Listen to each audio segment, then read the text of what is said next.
punya Ustadz Wahaboy, namanya Firanda. Dia mengatakan apa? Itu benar wali songo apa wali setan?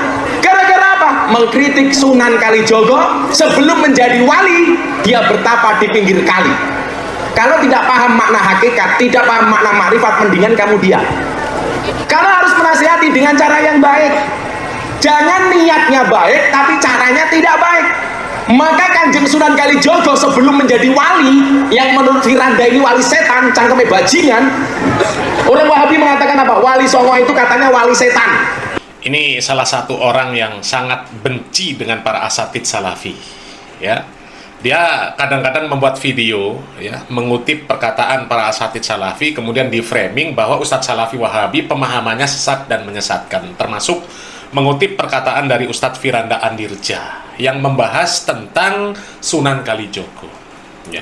Sunan Kalijogo itu memang di tengah-tengah masyarakat kita dikenal sebagai wali, dan proses untuk menjadi walinya itu menjaga tongkat di pinggir sungai berbulan-bulan sampai lumutan tanpa mengerjakan syariat Islam.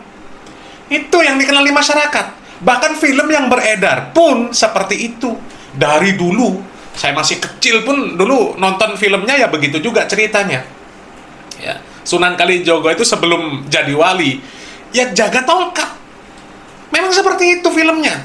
Narasi yang tersebar di tengah masyarakat, bahkan diyakini masyarakat, memang prosesnya seperti itu. Bertapa di pinggir sungai berbulan-bulan, nggak mengerjakan syariat Islam. Selesai bertapa, diangkat gurunya jadi wali. Kalau memang proses menjadi wali seperti itu namanya wali syaiton. Itu penjelasan Ustadz Firanda. Ya, nggak membahas masalah hakikatnya seperti apa dan sebagainya, karena memang yang tersebar di masyarakat bukan hakikatnya. Zohirnya seperti itu yang diyakini oleh masyarakat. Itu perlu diluruskan. Kalau proses menjadi wali seperti itu, ya wali syaiton. Ya, karena proses untuk menjadi wali itu ya harus jelas melaksanakan syariat Islam. Karena wali itu adalah orang yang beriman dan bertakwa.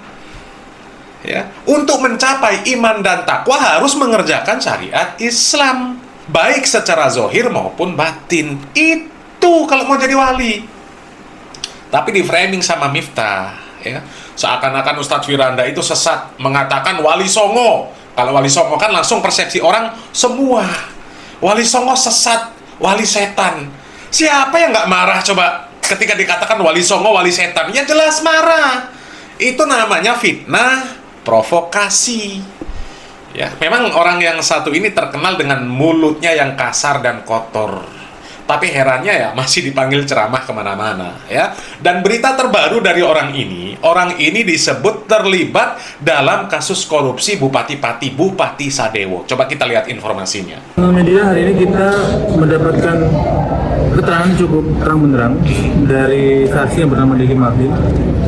Saksi ini adalah terpidana dalam perkara terdahulu, dalam perkara DJK. Dia ini kedudukannya adalah PPK pada paket pekerjaan di lingkungan BTP kelas 1 Semarang, paket JGSS 1 sampai dengan JGSS 5. Nah, selaku PPK yang bersangkutan terbukti menerima sejumlah uang dari pengusaha kontraktor.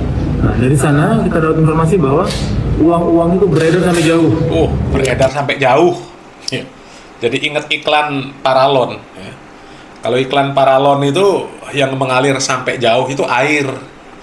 Di mana air mengalir sampai jauh. Ya. Kalau ini uang korupsi mengalir sampai kemana-mana. Salah satunya kepada Gus Miftah. Senilai kurang lebih berapa tadi? 100 juta rupiah. 100 juta rupiah. 100 juta rupiah satu proyek. Dan proyeknya kira-kira berapa puluh ya? Kalau 10 saja udah lumayan tuh. Semoga itu jadi catatan kita semua bahwa uangnya mengalir sampai jauh. Terkait tindakan apa yang kami lakukan, kami belum bisa memutuskan hari ini. Kami akan lapor ke pimpinan. Demikian. Kami pun akan melakukan hal yang sama. Kami bisa memutuskan apa-apa. Seluruh fakta persidangan akan kami lapor secara berjenjang dan tertulis kepada pimpinan untuk diambil keputusan dan dibijakkan sebagaimana mestinya. Jadi menurut keterangan saksi, dana korupsi pengadaan jalur ganda kereta api, ya, atau korupsi rel kereta api, itu dananya mengalir sampai kepada seorang pendakwah yang terkenal, ya. seorang dai, seorang Gus yang sangat terkenal, punya banyak jamaah, ya, dan dielu-elukan, ya, mengalir sampai kepada Gus Miftah.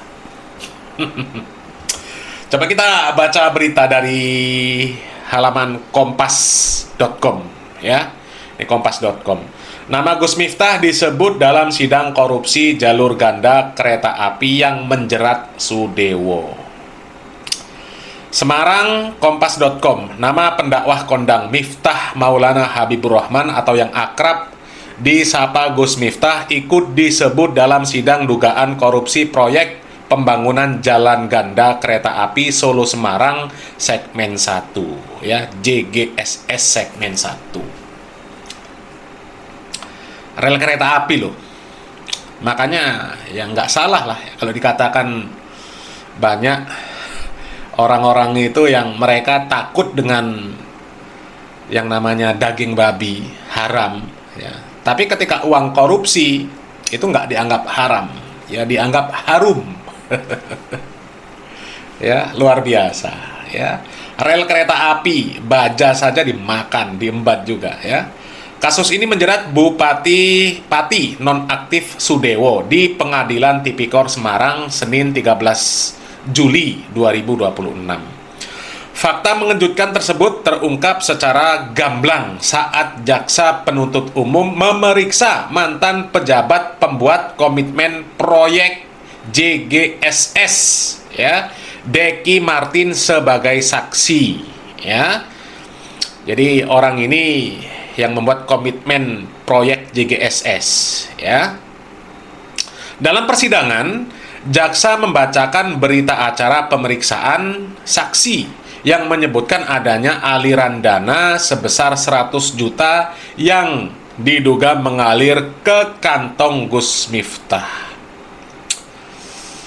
Mantep ini, 100 juta satu proyek, ya, 10 proyek. Lumayan 1 miliar, ya. Deki tidak membantah isi BAP yang dibacakan tersebut. Jaksa pun secara terbuka menyinggung nama Gus Miftah saat membaca lembar keterangan yang pernah diberikan Deki dalam proses penyidikan, ya. Gus Miftah itu yang kemarin ramai gara-gara penjual es. Oh, jadi jaksanya ini nanya dia, ya, apa bener, ya, Miftah yang dimaksud itu Miftah itu, ya. Ini kata jaksa memastikan identitas kepada Deki di ruang sidang Senin kemarin. Lalu kata Deki, ya, Deki menjawab iya, ya. Jadi mungkin kan jaksanya nggak percaya begitu kan, masa iya sih seorang pendakwah, pimpinan pondok pesantren, yang dia juga duitnya juga banyak sih, ya, mobil mewah dan sebagainya kan dia punya, tapi nggak tahu dari mana, ya. Masa iya sih, ya, Miftah yang dimaksud Miftah itu gitu kan, nggak percaya jaksanya. Tapi ketika ditanyakan kepada Deki, saksinya, langsung dijawab iya. Nah, itu, ya. Jadi jaksa juga sempat mempertegas ciri-ciri fisik Gus Miftah yang merupakan seorang pendakwah yang identik dengan rambut gondrongnya. Oh, jadi ditanya, ya, itu bener yang kemarin ribut gara-gara penjual es? Iya, bener. Yang gondrong itu, yang pakai kacamata hitam itu, yang terkenal suka mungkin, ya. Ditambahi lagi pertanyaannya, yang suka ngoblok-ngoblokan orang itu, yang memblonde-blondekan orang itu. Jadi untuk meyakinkan ditanya secara detail, ya, jangan sampai nanti ternyata yang ditulis Miftah ini ternyata bukan Miftah Gus ini, bukan Miftah ini, ternyata Miftah mungkin penjual alat tulis, ya, atau mungkin Miftah itu penjual esnya, ya, penjual es ada mungkin nama Miftah gitu kan. Ya, jadi ditanya, ya, detail sama jaksanya, ciri-cirinya, ya, jangan sampai salah, ya. Dia juga dapat duit itu 100 juta rupiah supaya orang tahu, supaya orang di Pati juga tahu Gus Miftah yang rambutnya gondrong dapat duit dari Bapak Deki dari duit proyek supaya orang tahu, ya. Kata jaksa menegaskan aliran dana tersebut, ya. Ya, ini beritanya dari kompas.com ya. Kalian bisa lihat di kompas.com langsung. Tapi itu tadi baru sebatas kesaksian dari pejabat pembuat komitmen proyek bahwa aliran dana dari pengadaan jalur ganda kereta api Solo Semarang itu sampai kepada Gus Miftah 100 juta rupiah ya. Belum dibuktikan, belum dijatuhi vonis bahwa benar itu terjadi ya. Tapi kalau kita melihat jejak rekam dari Gus Miftah ini, mungkin tumbuh keyakinan juga ya, tumbuh keyakinan bahwa apa yang disampaikan oleh pejabat pembuat komitmen proyek tersebut benar adanya. Ya. Karena melihat jejak rekam Miftah ini, meskipun dia dikenal sebagai pendakwah, meskipun kadang-kadang juga bingung ya. Orang seperti Miftah yang mulutnya jelas-jelas kasar, kotor, kok masih diundang ceramah kemana-mana. Jadi motivasi orang-orang atau motivasi panitianya itu apa? Mengundang Miftah untuk ceramah itu motivasinya apa? Kalau dinilai berilmu secara zohir jelas-jelas nggak berilmu. Nggak berilmu secara zohir. Ya. Karena kan jelas mulutnya itu nggak terjaga. Mulutnya nggak terjaga. Kalau mau dikatakan dia orang baik, lah kok mulutnya nggak terjaga? Baik dari mana? Bukankah kita melihat orang itu secara zohirnya baik atau tidak, berilmu atau tidak, secara zohir? Ya, bukankah Nabi Muhammad SAW di dalam hadis riwayat Bukhari dan Muslim mengatakan, "Man kana yu'minu billahi wal yaumil akhir falyaqul khairan aw liyasmut." Barang siapa yang beriman kepada Allah dan hari akhir, hendaklah dia berkata yang baik atau diam. Kalau orang yang nggak bisa berkata yang baik, malah justru mengeluarkan kata-kata yang kasar dan kotor, dan itu sering terjadi, bahkan terjadi di majelis-majelis yang katanya pengajian. Dari mana kemudian kita bisa mengatakan orang tersebut baik, beriman, dan bertakwa kepada Allah Subhanahu wa Ta'ala? Sementara jelas secara zahir mulutnya nggak terjaga, nggak bisa mengeluarkan perkataan yang baik. Ya, nggak bisa juga diam, justru mulutnya nyerocos mengeluarkan kata-kata kasar dan kotor. Seringkali goblok-goblokan orang, ya macem-macem lah. Bahkan ceramahnya yang itu banyak banget yang mengeluarkan kata-kata yang jorok lah, ya banyak itu. Jadi sangat wajar kalau kemudian tumbuh keyakinan bahwa yang disampaikan oleh pejabat pembuat komitmen proyek tersebut adalah benar. Karena kita mau mengatakan Pak Miftah itu orang baik, ya susah. Gimana? Secara indikator saja dia jelas nggak baik. Di dalam hadis riwayat Muslim, Nabi kita Muhammad SAW mengatakan, ya, ala wa inna fil jasadi mudghatan. Ya, ketahuilah bahwasanya di dalam jasad itu ada segumpal daging. Ya. Idza salahat salahal jasadu kullu. Apabila segumpal daging itu baik, ya, maka baiklah seluruh anggota tubuhnya. Ya. Wa idza fasadat, ya, fasadal jasadu kullu.